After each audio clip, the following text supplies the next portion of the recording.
Hello and welcome to world affairs. मैं हूं प्रशांत धवन। देखो, हाल ही में चाइना ने ओपनली एक कैंपेन स्टार्ट कर दिया है यूनाइटेड किंगडम के अगेंस्ट, और इन्होंने आरोप लगाया है यूके पर कि यूके की वजह से ही भारत पाकिस्तान में कश्मीर को लेकर काफ़ी बार जंग हुई है, कई बार यहाँ पे वायलेंस हुआ। यहाँ पे आप देखेंगे, ये आर्टिकल है द प्रिंट का, Chinese foreign ministry blames Britain and it's bloody colonial past for Kashmir crisis. ये द इकोनॉमिक टाइम्स का भी आर्टिकल है। वेरियस न्यूज़ आउटलेट्स ने इसको कवर किया है, क्योंकि देखो यहाँ पे ग्लोबल टाइम्स ने कोई आर्टिकल पब्लिश नहीं किया।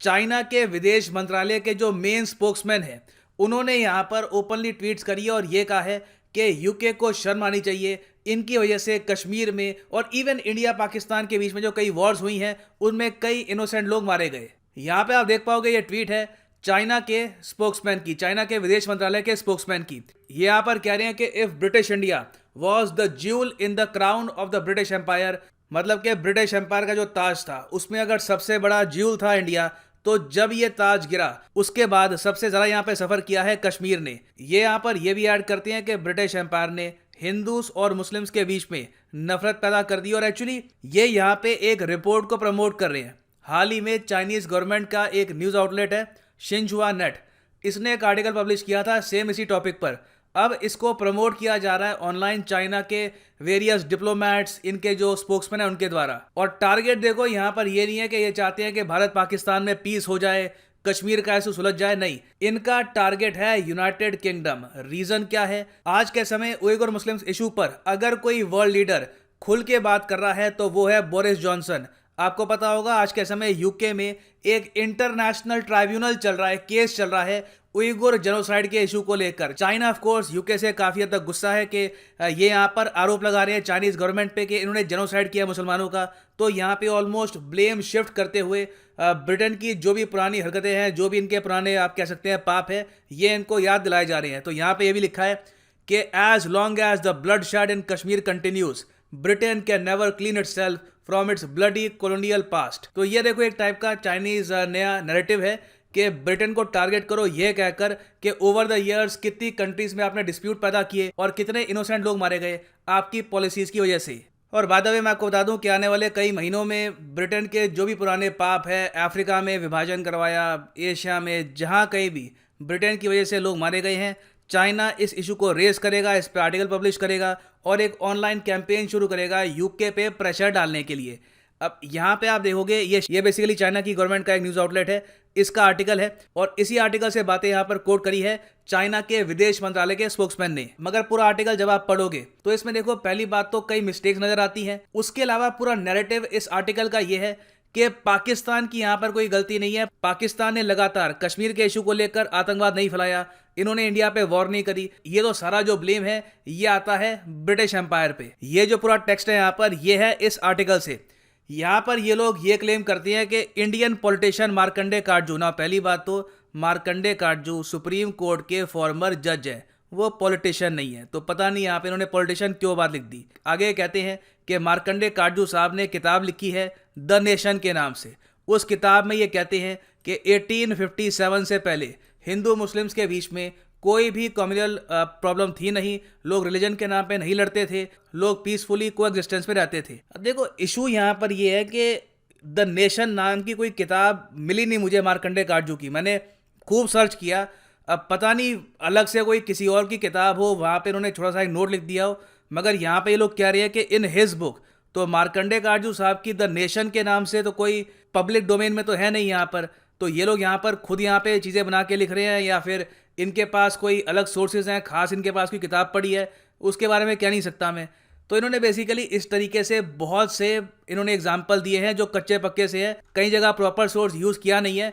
उल्टा आप अगर देखो तो मार्कंडे काटजू साहब ने तो 2012 में ये कहा था कि अगर कश्मीर इशू का सोल्यूशन करना है तो भारत पाकिस्तान को एक होना होगा। The reunification of India Pakistan is the only solution to Kashmir.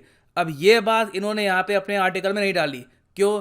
Narrative में फिट नहीं बैठता, क्योंकि ऑफ कोर्स चाइना कभी भी नहीं चाहेगा कि इंडिया पाकिस्तान एक देश बन जाए, क्योंकि उससे एक यूनिफाइड बहुत ही पावरफुल कंट्री बन जाएगा, जिसको ऑलमोस्ट कंट्रोल कर पाना चाइना के लिए भी काफ़ी मुश्किल होगा। खैर, आगे अगर हम देखें तो इन्होंने काफ़ी बातें लिखी है कि ब्रिटेन ने डिवाइड एंड रूल की पॉलिसी करी इंडिया में, जो बिल्कुल सही बात है। ब्रिटेन ने डिवाइड एंड रूल किया, हिंदू मुस्लिम्स के बीच में जो डिवाइड था उसको और ज़्यादा बढ़ाया। ब्रिटेन की कई पॉलिसीज़ थी जिसकी वजह से नफरतें काफ़ी हद तक बढ़ी है। It is a very obvious thing.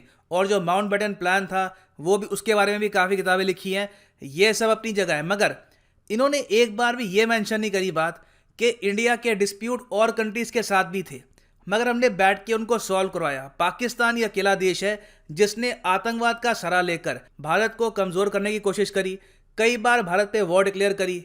और इस सब के अलावा ये बात भी कई बुक्स में, कई रिपोर्ट्स में लिखी गई है कि पाकिस्तान की आर्मी जो एक्चुअली में कंट्रोल करती है पाकिस्तान को एज ए कंट्री, वो लोग हमेशा से चाहते थे एक दुश्मन। तो इन्होंने हमेशा से इंडिया को एक एनिमी बनाने के लिए कश्मीर का इशू बना के रखा। अब मैं आपको ये बताता हूँ, कई लोग ये कहते हैं कि नहीं, कश्मीर एक इशू है, ये सॉल्व हो जाए फिर तो भाइयों की तरह हम रहेंगे, कोई दिक्कत ही नहीं है, कोई प्रॉब्लम नहीं है। रियलिटी ये नहीं है। अभी हाल ही में आपको पता होगा पाकिस्तान ने लॉन्च किया था एक नया मैप। अपने नए मैप में पाकिस्तान ने पूरा जो ये एरिया यहाँ पे जम्मू कश्मीर का, लद्दाख का भी ये क्लेम कर दिया। उसके अलावा इन्होंने ये भी कहा कि गुजरात का जो जूनागढ़ एरिया ना यहाँ पे, ये भी हमारा है। अब इनको अगर डिस्प्यूट्स क्रिएट नहीं करने तो जूनागढ़ को क्लेम क्यों किया? अगर कश्मीर ही अकेला डिस्प्यूट है तो आप ओपनली अपने मैप में जूनागढ़ को क्लेम क्यों कर रहे हो? लगातार जो अपने डिस्प्यूट्स हैं इंडिया के साथ, ये क्यों बढ़ा रहे हो?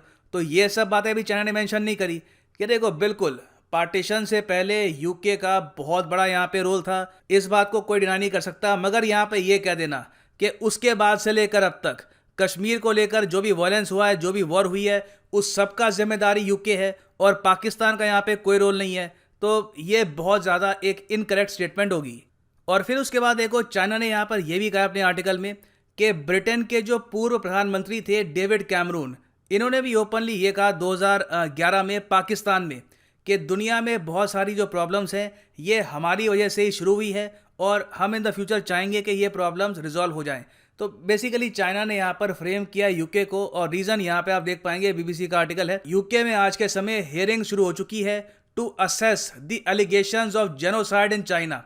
बताया ये जा रहा है कि अगर इन हियरिंग्स में अभी जो ब्रिटेन, अब देखो ब्रिटेन यहाँ पे क्या कर रहा है, खुद ही अपने देश में बिना चाइना से पूछे उइगर मुस्लिम्स जो भी कुछ भाग के निकले चाइना से या फिर उनके रिलेटिव्स हैं, उनको इकट्ठा करके एक यहाँ पे जांच पड़ताल कर रहा है, असेस कर रहा है कि किस लेवल का जेनोसाइड किया है चाइना ने। अभी हाल ही में आपको बताओगा इस इशू को लेकर बांग्लादेश में भी जो मुस्लिम्स हैं उन्होंने प्रोटेस्ट किया अगेंस्ट चाइना। तो आप अगर देखो तो पाकिस्तान, ईरान को छोड़कर बहुत सी मुस्लिम मेजॉरिटी कंट्रीज हैं जहां पे उइगर मुस्लिम्स का जो इशू है ये धीरे धीरे हॉट टॉपिक बन रहा है और लोग इसको लेकर प्रोटेस्ट भी कर रहे हैं। तो इसलिए चाइना ऑब्वियस ही बात है बहुत गुस्सा है यूके को लेकर। इनको पता है कि यूके के पास एडवांटेज है सॉफ्ट पावर की, इनका मीडिया बहुत स्ट्रांग है, बीबीसी दुनिया भर में फैला हुआ है, यूके के जो जर्नलिस्ट हैं, जो इनके आर्टिकल्स पब्लिश होते हैं, पूरी दुनिया इनको पढ़ती है। तो अगर ये बार बार ये लिखना स्टार्ट कर देते हैं कि चाइना ने करी है जेनोसाइड, इन्होंने अपने कई लोगों को मार डाला, तो इससे डेफिनेटली बहुत ज़्यादा प्रेशर आएगा चाइनीज़ गवर्नमेंट पे इन द फ्यूचर। मगर फाइनली मैं जानना चाहूँगा यहाँ पे आप सबका ओपिनियन, आप सबके हिसाब से क्या चाइना यहाँ पर ठीक कह रहा है कि कश्मीर का जो भी इशू है, जो भी यहाँ पे वॉर्स हुई है, उसका सिर्फ एक ही जिम्मेदार है यहाँ पे यूनाइटेड किंगडम, या फिर आप यहाँ पे मानते हैं कि नहीं, जिम्मेदार पाकिस्तान भी बहुत हद तक है और चाइना बस यहाँ पे यूके को ब्लेम कर रहा है क्योंकि अभी के लिए इनको सूट करता है, इनके नैरेटिव का पार्ट है। वैसे आप अगर देखो तो जो पाकिस्तान ऑक्यूपाइड कश्मीर है, चाइना ने वहाँ पे अपनी आर्मी डिप्लॉय कर रखी है, ये लोग डैम सुना रहे हैं वहाँ पे। तो चाइना की हिपोक्रेसी आपको कई जगह मिलेगी। मगर फिर भी मैं जानना चाहूँगा आपका ओपिनियन कि आप क्या सोचते हैं चाइनीज़ गवर्नमेंट के लेटेस्ट आर्टिकल्स और इनके स्पोक्समैन की स्टेटमेंट्स के बारे में। अपने थॉट्स शेयर करिएगा in the comment section below.